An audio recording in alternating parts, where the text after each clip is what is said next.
All right, everybody, welcome back to CGDQ 10th Anniversary Special, where we are getting started with our Contra block. So we're going to kick things off with the Contra NES game, and TMR is back, and he's going to be running it, and he is back with his pals, MCAaronIce and MetroidMcFly, so all yours. Okay, so I probably don't need to introduce again my virtual couch.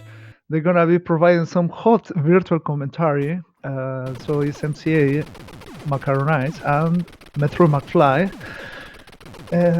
How are you guys? Did you miss me? I guess we did a good enough job. You didn't kick us out, so thank you. Yeah, true. Nice. We made the cut. That's awesome. So I already started the game, but I'm going to do a countdown like 5, 4, 3, 2, 1, go. Sorry, that's a good countdown right there, man. Yeah, that's top quality. It's just to see like if the person is not sleeping with the countdown. It has it says the A timing, right? So you have to start when you gain control of the character. So in 2010, it has been 10 years. Like the world record was 10 minutes and 16 seconds by Crazy Man. Go figure. Yeah, go figure. That's the actual runner. And I think, the original run, it says there 13 minutes. The reason of that is because he got unlucky by the boss of this level, that is a wall. Let's see if I can get a good pattern. That is the biggest hazard of the run at the beginning. And I got a good pattern. So, Crazy Man had to restart here. Nice.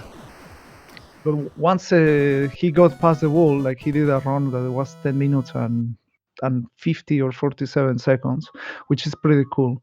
And the reason that he had reset was because he wants the spread. And this drastically changes the way that you play these tunnels. So you can see here, like, TMR is just mashing like this whole stream of bullets, right? And that's because he has the spread and the rapid fire. And so if you do die on that first boss, this base is going to be way slower because you don't have anything for that. So the way spread rhythm kind of works, just to give people an idea if you're unfamiliar, is kind of like you can normally shoot 2 shots of the spread at a time. But there's a really good method that basically you kind of time it right when the bullets are leaving the screen to where it'll allow you to shoot another one. And so by mashing in just a good rhythm, that's why they call it spread rhythm, I guess, basically you can get this full just stream of bullets going. And it's really important to have the rapid for this too, because otherwise your rapid basically just makes your bullets move faster on the screen. And so it's pretty vital for getting that stream. But basically, yeah, like he's already through, take down the boss, easy, right? Yeah, it turns your cone into a fire hose with the spread. Every time it's easy. It's easy. So there has been some new tech discovered, like a way to make some jumps in this, slopes or whatever they're gonna be called. But the thing is, I'm not good at it, and I don't know why I went that side. Yeah. So the weird thing is, at a high level, basically, if you're jumping to the right on the screen, like the way it scrolls the screen, ever so just barely, it like will let you get like different jumps on these platforms, and so it really can set up if TMR is following a very specific path through this stage, then it'll be consistent. But there is a very difficult jump in the middle there that Frezzy did, where you can jump that flame. I don't know how. So the idea. What does it say?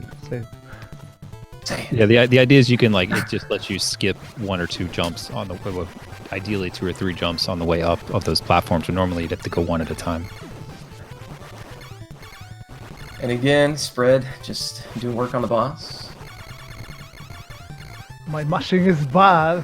First, he didn't get the 1 cycle leader in his run, but my mashing is really bad. So Laura likes to say his mashing's bad all the time, but I gotta admit, for somebody that uses their thumb to mash, unlike most people using their index finger, I mean, it's pretty good. Yeah, I think most people, when they pick up the controller, your inclination is just use your thumb, but Contra runners especially have a lot of different grips that they've come up with because you have to be mashing the entire time, and it really helps you mashing very quickly, 12, 13 times a second. is much more ideal. If you're using your thumb, you're really not going to get to that speed, and that's so TMR's at a little bit of a disadvantage because of that. But he makes it work. And, you know, I can mash with the index finger too, but it's pretty much the same speed for me. Okay. So my mashing technique probably is bad. I mash about 9 times per second average, but the thing is that I'm very average with that, so I can mash for like long periods of time, all the time at that speed. Well, that's true. Actually, when you got when you initially got the world record in this game, you were playing on emulator and you're using the keyboard, so you were probably using your index finger on a PC. Yeah, keyboard, I was. That's for sure. Which is crazy. I would say that you're really good at getting the rhythm like immediately off something. Yeah, I think that's what matters a lot. That's what's helping you out. Yeah, I think the main trick is spreading the first 2 waves of bullets and then just mashing in a specific way that happened to be close to my mashing speed. So yeah, I cannot complain about that. It makes up for my lack of mashing. Yeah, and there's a really cool glitch to do on this boss. If you can hit the head right as it's separating, you can manage to have the hitbox stay out while you're still shooting, and so you can basically just like put a ton of bullets out there and just destroy it all in one go. Unfortunately, we didn't see it there, but that's fun. The faster the masher, the more chances you have to get that. Despite of being frame perfect, but the bullets are closer every time. And that glitch was known even back in 2010 at the time, just to shoot and hope you get lucky and get it so you can get it in a 2 cycle. But since then, more recently, there's a setup to actually get both of them to be vulnerable afterwards, and so that's actually in the current world record. I believe it has that glitch in there where both of them are vulnerable right from the start. Yeah, one cycle. For sure. Unfortunately, got hit. I was about to say shoutouts to Frezzy Man because those are the Frezzy jumps that. Well, I mean, I'm actually not sure if he tried that one. Maybe he did. I mean, one of the second one. I know he does the ones at the beginning for sure. Wow, nice try of that Mochila guy. Those Mochila guy spawns are random and they're pretty bad in this particular stage. But yeah. The place that you took that death is pretty nice though, TMR, because then you were still able to pick up the spread and the rapid immediately after, so really didn't lose much time at all. Yeah, also gives me some swag. I grabbed the flame just for fun, and yeah, recover the spread gun with the rapid fire, which is pretty cool and useful and convenient. I feel a little afraid of trying the full YOLO Frezzy jump, because if you lose the spread gun, your run can turn into a lot of seconds wasted, call it 30 seconds. I'm still gonna try it because why not? I went for the scam jump. The one that you just jump up and then move right. But you look like you went for it. You outed yourself. You look like you went for it. Yeah, I was like, what if I die? It's so punishing every day. More swag, dude. That's it. More swag, man. If I had the mashing, maybe I don't lose as much time. Anyway, we are heading up to the energy zone. The energy zone is my favorite level of this game. I love this stage. There's just for some reason, I don't know, the music, the flames, everything, this stage is really cool. But for the speed run, it's rather notorious because not only can the flame patterns kind of wreck you a little bit for your time, but also JJ at the end, but we'll talk about that in a second. But yeah, this stage has these flames that are about to come out here pretty soon. Oh, nice troll. And so, well, we'll see if TMR actually goes without pausing. You can actually pause to break the cycle on these flames, and then you can just get yourself moving after the unpause, but we'll see if he just goes all in, because that's the real swag. The real swag is always there, man. There it is! Oh, wow. Nice. Making it look easy. That jump's actually pretty difficult.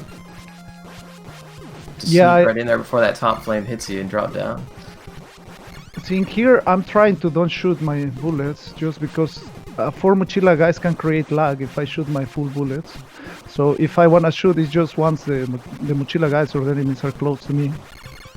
This is big old JJ, and he can jump, which only got 1 jump, so it was still really good. And when you use spread, you melt him pretty quickly, but unfortunately he can have some pretty bad patterns where he'll just like keep jumping and throwing and stuff. So yeah, as soon as you walk up to him, he'll just start jumping over and over again. And you're just like, well, this was a good run. He just dances in your face. Yeah, and the hanger has these patterns for the claws as well.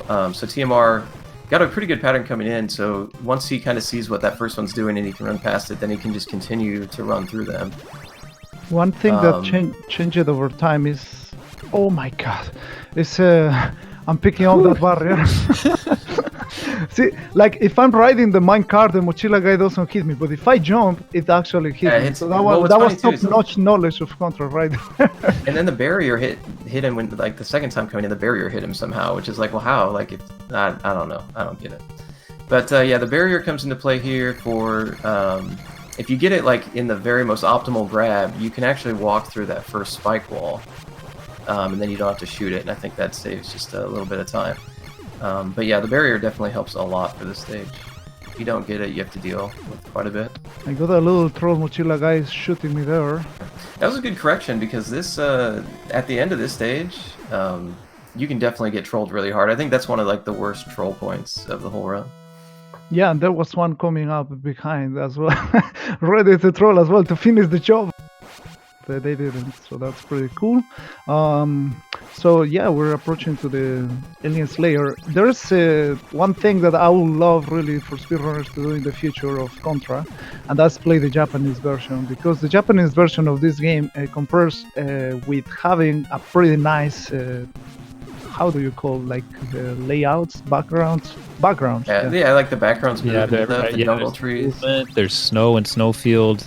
The trees move in the jungle. It's really impressive. It looks great, and there's cutscene. It's a superior game. So, well, I just went the bottom path here. Fresiman was going the bottom path as well because he's Fresiman, and I also went the bottom part because I was just doing like that. Get ready on time here, and time. Look easy, man. Sometimes you can get hit by those face huggers. But nice, man. 10:25. Well played. Consider yourself a hero.